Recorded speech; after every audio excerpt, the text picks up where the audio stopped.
Red Sox opening day is getting closer and closer, and while we don't know just who will be the opening day starter just yet, we do know who it won't be.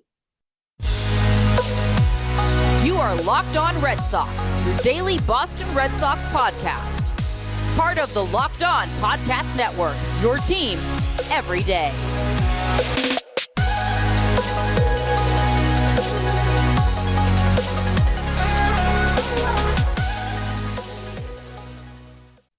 Thank you for making Locked On Red Sox your first listen of every single day, especially on this Monday morning. I'm your host, NESN's Lauren Willand. Jake is still in Atlanta for work, so I am flying solo, but he will be back soon. But opening day is 17 days away. The roster is starting to take shape. There is still a lot of questions going into the season, kind of how the lineup will look. But another question is, who will be the opening day starter? And I think many assumed that it would be Chris Sale, or at least Chris Sale's job to lose. And apparently he's already lost that job because he will not be the opening day starter. Alex Cora confirmed that on Sunday. He said, you can write that one down. He knows that already. Cora did say that he will announce the opening day starter in the next few days. So we will know who it will be. We do have an idea of who it will be, though. But Alex Cora said that about a month and a half ago, he talked to Chris Sale about this decision. And he said that Chris Sale took the conversation very well. And Cora said it was his decision. It was Alex Cora's decision to not start Chris Sale. He said, I want him to enjoy opening day as a regular baseball player. Just the whole opening day thing. Whenever he pitches in the rotation, he'll pitch in the rotation. But I decided that like a month and a half ago, and we had that conversation. And he also added that everything is normal with Chris Sale and that they just want to keep him on schedule. I do think it's smart. This is the first time since 2019, bearing any setback, that Chris Sale will be on the opening day roster. So that is a win in and of itself. It's been a long time since we've seen Chris Sale on the opening day roster. And I think Cora just wants, like he said, wants him to enjoy opening day. He doesn't want to put any added pressure on him. And he's still obviously going to be part of this rotation. But I really thought it would be Chris Sale. I just thought, he's the obvious choice in this rotation, even though he hasn't pitched a full season in a while. And like I just mentioned, he hasn't been on the opening day roster since 2019. So I thought this would be kind of a good way to, get his confidence back. I mean, I feel like opening day wouldn't change that either way, but it just felt like this was going to be the season that we see Chris Sale be the opening day starter. So you're looking at this rotation and you're looking at the options for opening day. And maybe you're kind of thinking, who is it? Who is going to pitch on opening day against the Baltimore Orioles at Fenway Park? And while it's not confirmed, Alex Cora did say that, quote, there's a good chance that it will be Corey Kluber. Corey Kluber's had a very solid spring training so far. I've really liked what I've seen from him. And I think as of right now, if you're not going with Chris Sale, then yeah, I think Corey Kluber would be the best choice. He's allowed 2 runs on 9 hits this spring training. He's had 4 walks, 8 strikeouts across 7 2/3 innings of work this spring. And he has started 3 times and he's made 5 opening day starts in his career. So he does have a little bit of opening day experience and he's been very solid this spring for the Red Sox. There obviously is a lot of questions surrounding him. He's a bit older. He's new to this team. What can he bring to this rotation that already has a lot of questions surrounding it going into the new season? But I do think Corey Kluber, if you're not going with Chris Sale, you have to go obviously with the best pitcher who's been your best pitcher in spring. And I think that's Corey Kluber. Like I said, I've liked what I've seen from him. He has good command. The 4 walks, I obviously would like to see a little bit less of, but you take what you can get and you kind of, you pick and choose your battles when it comes to the pitchers. But 4 walks obviously could be a lot worse, but the 8 strikeouts is very nice. And he just looks very comfortable on the mound, at least from what I've seen this spring. I haven't watched all of his spring training starts, but I have seen a few, and it's been nice to see him on the mound and looking like he can be a really strong contributor for this Red Sox team. So I'm really excited to see what he can do and what he can bring to this team. And opening day, I mean, that's a big honor to be the team's opening day starter, especially on a team like the Red Sox, a historic franchise, does have a lot of success, and they are used to winning, maybe not so much in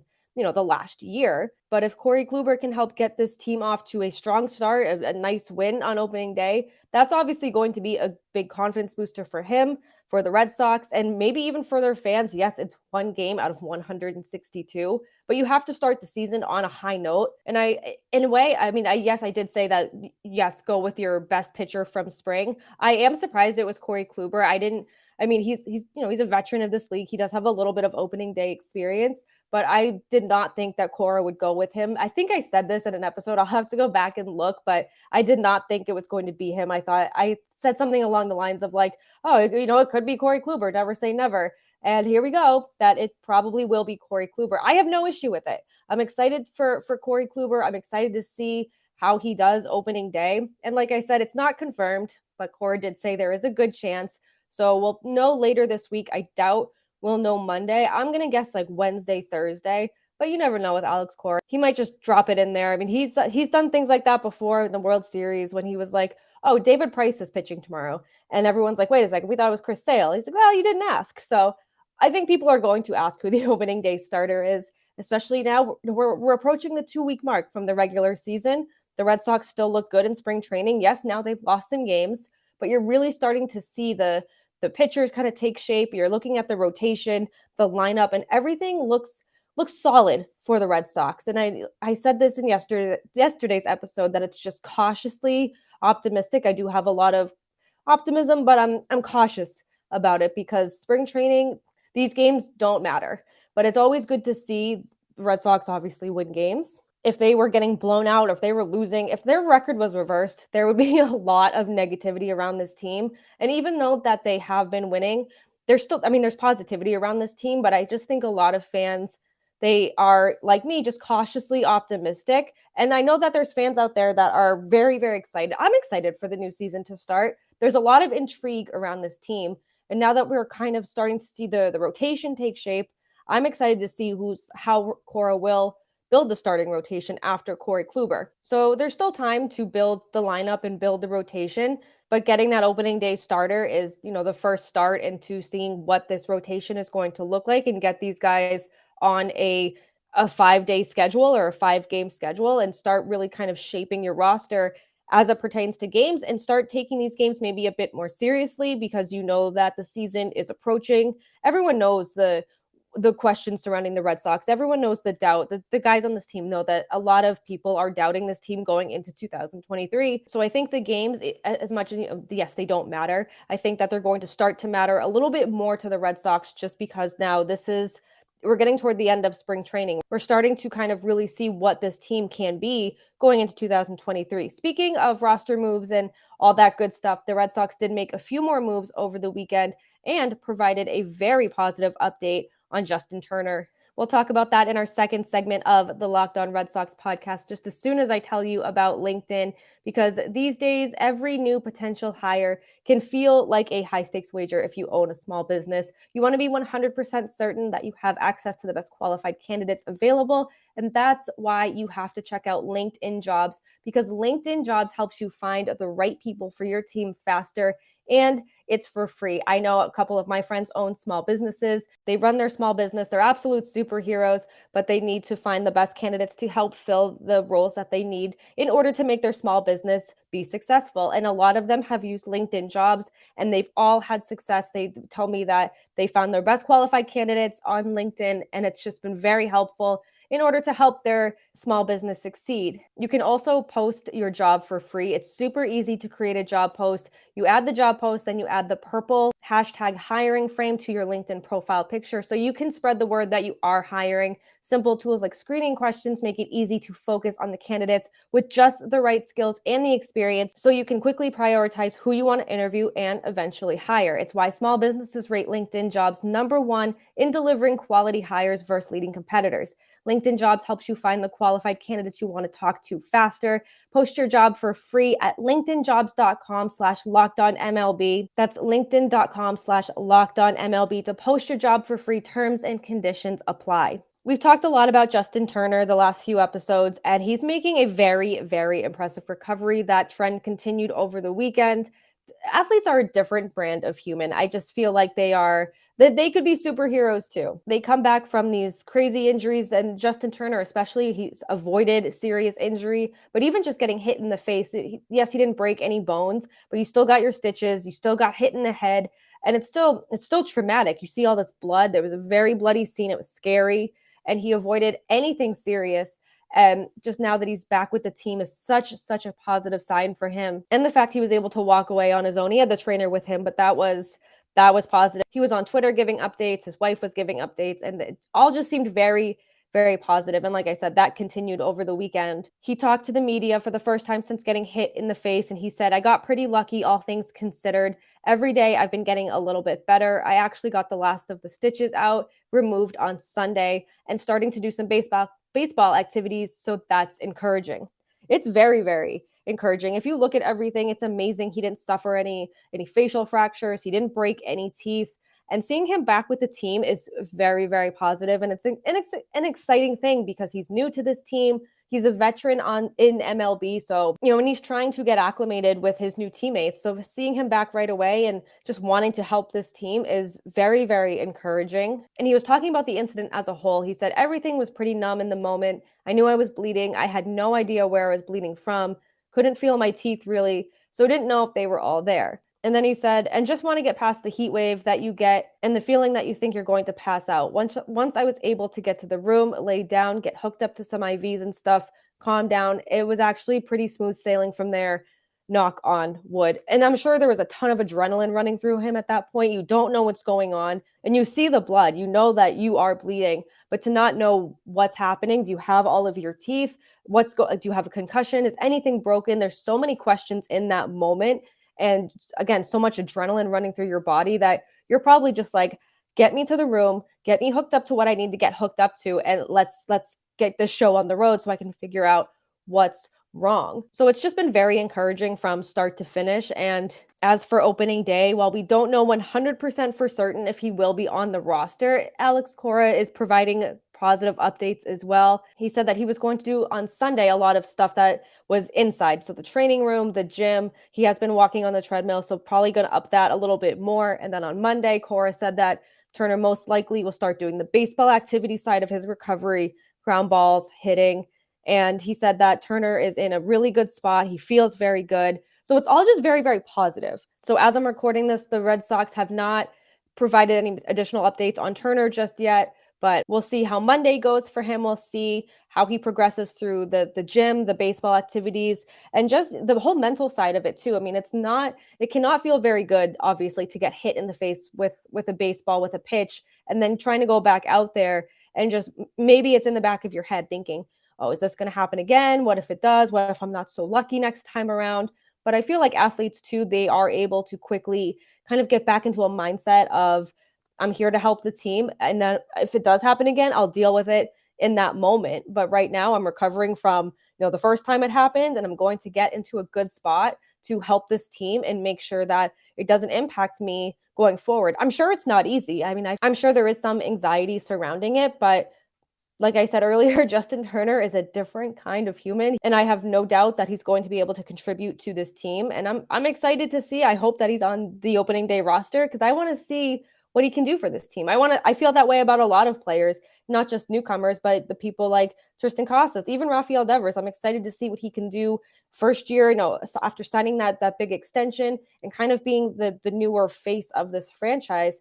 So there's a lot of players on this team where I'm excited to see what they can bring. Justin Turner is one of them. We know he's been a successful baseball player. Hopefully the recovery continues to go well for Turner and that he's on this roster for opening day. And he just has a very, very strong season. And now that we're getting deeper into March, we're talking about roster cuts and kind of where players are going. Are they going to go to minor league camp? Are they staying with the Red Sox? Are they going to AAA?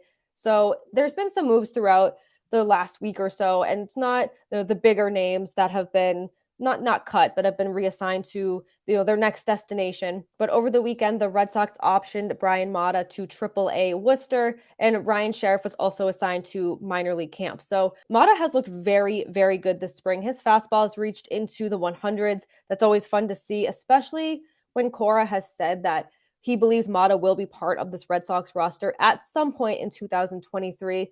So I think a lot of eyes are going to be on Mata. They already are, just with the hype around him being a top prospect and him having the setbacks as well with the Tommy John surgery. But he's had a very, very strong spring. He did make a case to be on this opening day roster, but not that he was an easy choice to option to AAA. I just think that with the buildup they want to still give him and the fact that they know he will be part of this team at some point, I think it was just, you'll go down there until you're ready to come up, which may not be all that long. Originally, I said that he'll probably be a September call-up, which even though that's 6 months from now, it's going to fly by when the season starts, but he's definitely going to be a player to watch for. And I don't even know if he makes it to September, because if Mata can keep doing what he's been doing in spring training, if he can do that in AAA Worcester and just really start to impress and be the pitcher that a lot of people believe he can be, Cora might have a difficult decision in bringing him up, or at least trying to keep him in Worcester, especially if his pitchers are struggling. Obviously, you do not want to rush him through. I'm very big on that. Do not rush these players through AAA, no matter how dominant they can be.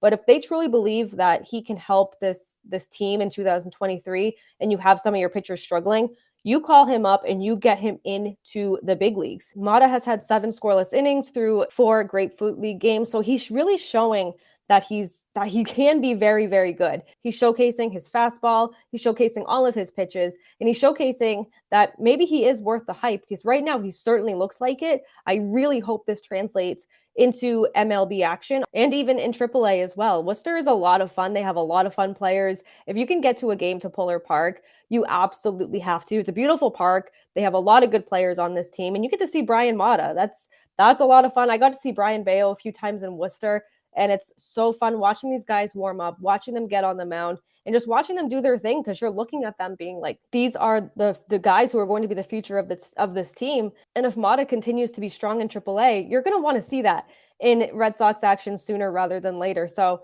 he's definitely going to be somebody to keep an eye on. And then Ryan Sheriff, he signed a minor league contract with Boston in the offseason. He's had a fine spring. He allowed 1 unearned run in 4 innings across 4 outings. But I do think that he was kind of an obvious choice to get assigned to minor league camp. So some minor roster moves, and so we're definitely going to be seeing more of this. I think a lot of people are kind of looking out for what's going to happen with Bobby Dalbec and Jared Duran, because they're having okay springs. They're not out here being like, oh, these 2 people are definitely going to Worcester to start the season. So I think those cuts will come obviously as opening day gets closer, but those are 2 guys that I think people are going to really start watching and keep their eyes on, because where do they belong on this roster, especially if this roster is close enough to 100% healthy going into opening day? Where do they fit? Do they fit? Do they send them to Worcester and just stash them there? Do they just bring them up when there's injuries or illness?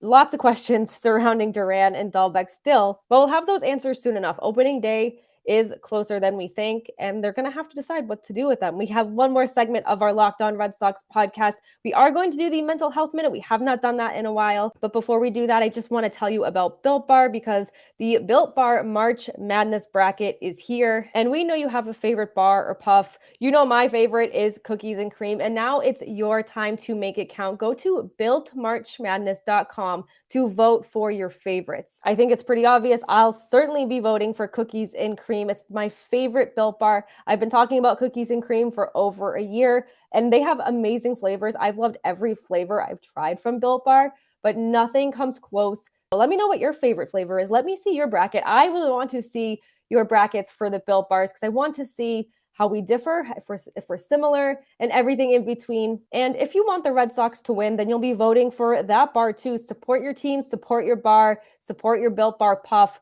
Just be supportive is basically the story here. And when you vote for your favorite bar or your favorite puff, you will be entered into a drawing where 50 lucky Locked On listeners will get a free box of Built. Not only that, but one Locked On fan will win a 12-month subscription to Built to have Built's best bars or puffs delivered monthly straight to your door. You have got to try Built, because Built is the best protein bar. I love it. It doesn't give off that chewy, cardboardy flavor that some other protein bars out there have. They taste so good. They're healthy for you. They're covered in 100% real chocolate. Every bar, even the puffs, 100% real chocolate. Run to builtmarchmadness.com right now to vote for your favorite bar or puff and pick up a box while you're there. You can never go wrong with that. You can vote every day in March, so hop on in and support your picks. So it's been a hot minute since we've done the mental health minute, but we did want to end this show today with the mental health minute. The Monday mental health minute, if you will. But it's been, like I said, it's been a while since we've done this. And we've talked before the importance of being able to reset, recharge, and make sure that your battery is full, because you cannot pour from an empty cup. You have to make sure that your cup is filled. And you do that by by doing things that bring you joy, whether that's, going for a walk, napping, going to the gym, or maybe you're cooking or baking something like your favorite meal, your favorite dessert, and just something that you do for yourself. And I think that's so important because sometimes I think we lose sight of that because I'm naturally a people pleaser. I want to put other people first. I want to make sure their needs are taken care of. And sometimes I burn myself out just by doing that. But it's so important that you're giving your best self to your job, to your friends, and to yourself. That's the most important thing, is that when you're giving your best version of yourself, you're able to give 100% to the things that you want to, maybe even the things you don't want to, and that you feel like you kind of need to do throughout the day. But the more that you're charged, the more that you're taking care of yourself, the easier those kind of mundane tasks become. I'm thinking today, there's a lot to do for me today. I have to pick up my dog from daycare. I'm so excited. She had a long weekend away at her daycare with all of her friends. I still have to grocery shop. I have to do the basic things around the house, but knowing that I took time for myself this weekend, I saw some friends this weekend, and I was able to just get a lot of rest and put myself first and my needs first. And now I'm able to get all these things done. I have a clear head. My friend is coming over a little later. So even though it's not the most fun things to do besides picking up my dog, but it's stuff that I'm able to do and I'm not dreading it because I was able to reset and recharge this weekend. And I hope you're able to do the same. Thank you for making Locked On Red Sox your first listen of every day. Please rate, review, and subscribe to Locked On Red Sox right here on YouTube, Apple, Spotify, wherever you get your podcast is where you can find us. Don't forget, you can also check us out on Twitter at LO_Red Sox. Jake at Jake Iggy, and then me, La Lauren, 3 Laws Lauren with 4 R's. And don't forget to check out all the other shows across the Locked On Network, Locked On Phillies, Locked On Yankees, Locked On Astros. We're all super hyped that opening day is getting closer. We love bringing you baseball content Monday through Friday. And now that you've made Locked On Red Sox your first listen, make sure you make Locked On Fantasy Baseball listen number 2, because if you want to win your fantasy league this year, you will listen to Matt and Dom every day as they bring you the best fantasy draft strategies. Find Locked On Fantasy Baseball wherever you get your podcast and right here on YouTube, part of the Locked On Podcast Network, your team every day. We'll be back tomorrow. We'll be back Wednesday, Thursday, Friday, bringing you all the latest news and updates surrounding the Red Sox. Maybe we'll have an opening day starter to discuss, but until then, we'll end this show how we always do. Keep the faith and let's go Red Sox.